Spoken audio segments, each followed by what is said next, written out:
చూసారు కదండి ఈ ఫోటో. ఒక ఫోటో అయితే కనుక ప్లే చేస్తాం. ఆ ఫోటో చూడండి ఫస్ట్, మీకు ఐడియా వస్తుంది. ఏంటి ఆ ఫోటో? జగన్ గారు కుర్చీలో కూర్చొని ఉన్నారు. కింద మోకాళ్ళ మీద ఒక వ్యక్తి నిలబడి ఉన్నాడు. అవునా? మోకాళ్ళ మీద నిలబడి ఉన్నాడు. ఆ మోకాళ్ళ మీద నిలబడ్డ వ్యక్తి ఎందుకు మోకాళ్ళ మీద నిలబడాల్సి వచ్చింది? ఇది ఎప్పటిది కాదు, న్యూస్ 2023 అనుకుంటా చేసి సబ్జెక్ట్ కరెక్షన్. అప్పట్లో ఒక దుమారం రేపింది ఈ ఫోటో. మీరు చూస్తే కనుక జగన్ గారు ఎలా ఉంటాడో చూసారా? కలెక్టర్లు కూడా మోకాళ్ళ మీద నుంచోబెట్టుకుని మరీ చేయించుకున్నాడో లేదా మోకాళ్ళ మీద నుంచోబెడతాడో, అది అక్కడ రాజరేఖ ప్రభుత్వం ఏంటి నియంతృత్వ పరిపాలనది అని జగన్ గారిని దుమ్మెత్తి పోసేశారు ఆ ఫోటో వచ్చిన ఆ టైంలో. వాస్తవాలు ఏంటో అప్పుడు ప్రజలకు తెలియదు. ఏంటనేది ఎవరైతే ఐఏఎస్ ప్రవీణ్ ప్రకాష్ ఉన్నారో ఆయన నోటితోటి చెప్పాడు రీసెంట్గా. ఎవరితోటి? రాధాకృష్ణ గారు, ఏబిఎన్ రాధాకృష్ణ గారు ఆర్కే ఏదైతే ఆయన ఒక ఇంటర్వ్యూలో ఆయన చెప్పడం జరిగింది. విషయాలు చాలా ఉన్నాయి మాట్లాడాల్సింది, నిజమేంటో తెలిసిపోద్ది అండ్ కాబట్టి అప్పుడు పత్రికలు ఎలా మాట్లాడినాయి, అప్పుడు ఏదైతే టీడీపీ కావచ్చు ఎలా మాట్లాడింది ఏంటో మాట్లాడుకుందాం. ఫస్ట్ ఏదైనా లైక్ చేయండి. నిజం చెప్పబోతున్నాం, లైక్ చేయండి. లైక్ చేస్తే నాకు మోటివేషన్గా ఉంటుంది, ఎక్కువ మందికి ఇన్ఫర్మేషన్ షేర్ అవుతుంది, నిజాలు తెలుస్తాయి. కొత్తగా మన ఛానల్ ఇస్తే పక్కాగా సబ్స్క్రైబ్ చేయండి. మీ అమూల్యమైన అభిప్రాయాన్ని కామెంట్ రూపంలో తెలియజేయండి. ఇంతకీ విషయం ఏంటంటే, అది రిపబ్లిక్ డే రోజున జరిగిన సంఘటన. ఎవరో ఒక మాజీ ఇప్పుడు ప్రస్తుతానికి మాజీ ఐఏఎస్ అని అలా ఒక ఐఏఎస్ మోకాళ్ళ మీద కూర్చుని జగన్ గారిని ఏదో చెప్తున్నాడు. సంథింగ్ అక్కడ ఒక డిస్కషనే జరుగుతుంది. వెంటనే ఫోటోలు క్లిక్ అనిపించాయి. ఇంకేముంది, పేపర్లో టీవీ ఛానల్లో అన్నీ కూడా ఒకటే మాట. మోకాళ్ళ మీద కూర్చోబెట్టి మరీ చేస్తారు జగన్మోహన్ రెడ్డి గారు. జగన్మోహన్ రెడ్డి గారికి ఐఏఎస్లు అంటే లెక్కలేదు. అతను నియంతృత్వ పరిపాలకుడు. ఇలా ఒకటి కాదు, రెండు కాదు, ఎవరిష్టసరంగా రాసేసాడు, ఎవరిష్టసరంగా వాళ్ళు చూపించేశారు. అదే ఐఏఎస్ ప్రవీణ్ ప్రకాష్ గురించి ఆత్రం అక్క ఏబిఎన్ రాధాకృష్ణ గారు కూడా అదే ఫోటో చూపించి అడిగారు. అడిగితే క్లియర్ కట్గా చెప్పాడు ఆయన. కాబట్టి అలాంటి ఐఏఎస్ అధికారి జగన్మోహన్ రెడ్డి గారి హయాంలో ఆయన విఆర్ఎస్ తీసుకున్న తర్వాత అదే విజయవాడలో అద్దెంటికి వెళ్తే కనుక, అద్దె కోసం ఇళ్ళు తిరిగితే కనుక ఎవరో అద్దెకు కూడా ఇవ్వనన్నారంట. చాలామంది టీచర్లు ఏం చెప్తారంటే కనుక ఆయన హయాంలో చాలామంది టీచర్లు చచ్చిపోయారని చెప్తారు.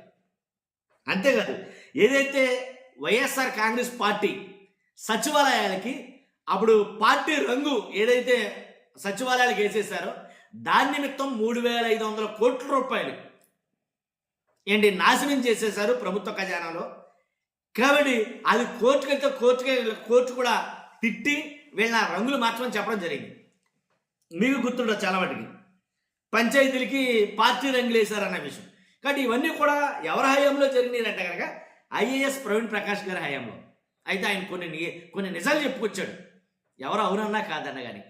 ఇంతకీ మనం మాట్లాడాలనుకుంది ఏంటంటే, మోకాళ్ళ మీద ఎందుకు నుంచోవాల్సి వచ్చింది జగన్ గారి దగ్గర? ఏం తప్పు చేశాడని, దేని గురించి, ఎందుకంత వినయం, ఎందుకంత భక్తి అని అంటే కనుక అసలు సందర్భమే లేదు.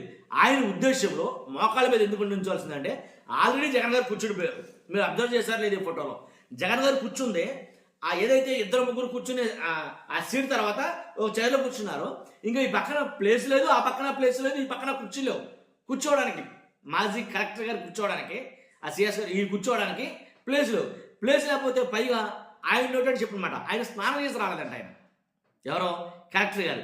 ఎందుకని డైరెక్ట్గా ఆయన స్నానం చేసి ఫ్లైట్ ఎక్కి 1 డే ముందు ఇక్కడ వచ్చాడు. వచ్చిన తర్వాత టైం లేక 9కే వచ్చేయాలని వెంటనే అడ్రస్ రావడంతో వెంటనే అక్కడికి వచ్చేయడం జరిగింది. కాబట్టి కొంచెం ముఖ్యమంత్రి గారు కదా, డిస్టెన్స్ మెయింటైన్ చేద్దాం అని అంటే నుంచుంటేనేమో ఆయన ఎలా చూడాల్సి వస్తుంది. ముఖ్యమంత్రి గారు ప్రవీణ్ ప్రకాష్ గారు నుంచుంటే ముఖ్యమంత్రి గారు జగన్ గారు ఎలా చూడాల్సి వస్తుంది. అది కరెక్ట్ కాదని అనుకున్నాడంట. కాబట్టి మోకాళ్ళ మీద ఉంటే కరెక్ట్గా సరిపోతుంది మనకి బ్యాలెన్స్ హైట్ అని చెప్పేసి ఈయన మోకాళ్ళ మీద నుంచున్నాడంట. మోకాళ్ళ మీద నుంచుంటే అది కూడా కొంచెం గ్యాప్ ఇచ్చి నుంచున్నాను, దానివల్ల మోకాళ్ళ మీద ఉంచుకోవాల్సి వచ్చింది. ఎందుకంటే నా స్వెట్ స్మెల్ ఆయనకి తగలటం ఎందుకని చెప్పేసి అదే ఉద్దేశం. దాంట్లో అంతకుమించి రాజకీయాలు ఏం లేవు. అక్కడ మాట్లాడతారా? ఏం మాట్లాడమంటే, ఇదిగోండి వీళ్ళు అపాయింట్ చేసాం, ఇది ఈ ప్రోగ్రామ్ షెడ్యూల్ ఇది అని ఆ ప్రోగ్రామ్ గురించి మాట్లాడుకున్నామంతే, అంతకుమించి లేదు. దొరికింది ఫోటో, దాన్ని ఎలా కాలితే అలా వాడేసుకున్నారు. ఏంటంటే మోకాళ్ళ మీద కూర్చోబెట్టాడు జగన్మోహన్ రెడ్డి గారు. కాబట్టి అదేమి లేదండి. అసలు జగన్మోహన్ రెడ్డి గారు లాంటి సీఎం దగ్గర చేయడం చాలా గొప్ప విషయం నన్ను అడిగితే కనుక. ఆయన చెప్పుకొచ్చాడు. ఆయన వర్క్ హాల్కాలకి ఎలా అంటే, నాడు నేడు కార్యక్రమంలో 45,000 స్కూళ్ళు బాగు చేయాలంటే అది నా డ్రీమ్ ప్రాజెక్ట్ అని చెప్పినటువంటి వ్యక్తి జగన్మోహన్ రెడ్డి గారు.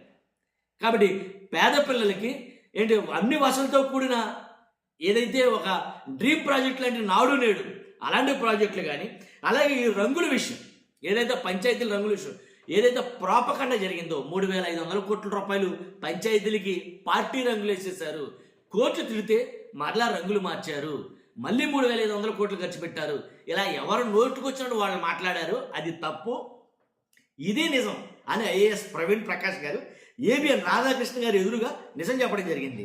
మొత్తం టోటల్ 50 కోట్లు మించి ఉండదట. ఏం జరిగిందని చెప్పారు, ఎంత ఖర్చు అయింది అనేది ఆడబడి తెలుస్తుంది. వేయడానికి తీయడానికి, రంగులు వేయడానికి తీయడానికి 50 కోట్ల మించి ఖర్చు అవ్వలేదు అని చెప్పడం జరిగింది. ఇంకా చాలా విషయాలు జగన్ గారి గురించి చాలా విషయాలు చెప్పడం జరిగింది. జగన్ గారు ఒక టైంలో ఆయన పని జరగకపోతే, జగన్ గారు చెప్పిన పని చెయ్యకపోతే విసుగొచ్చి అవసరమైతే నేను రాజీనామానే చేస్తాను అని అన్న సందర్భాలు సంఘటనలు కూడా ఉన్నాయి అనేది ఆయన మాట్లాడటం జరిగింది.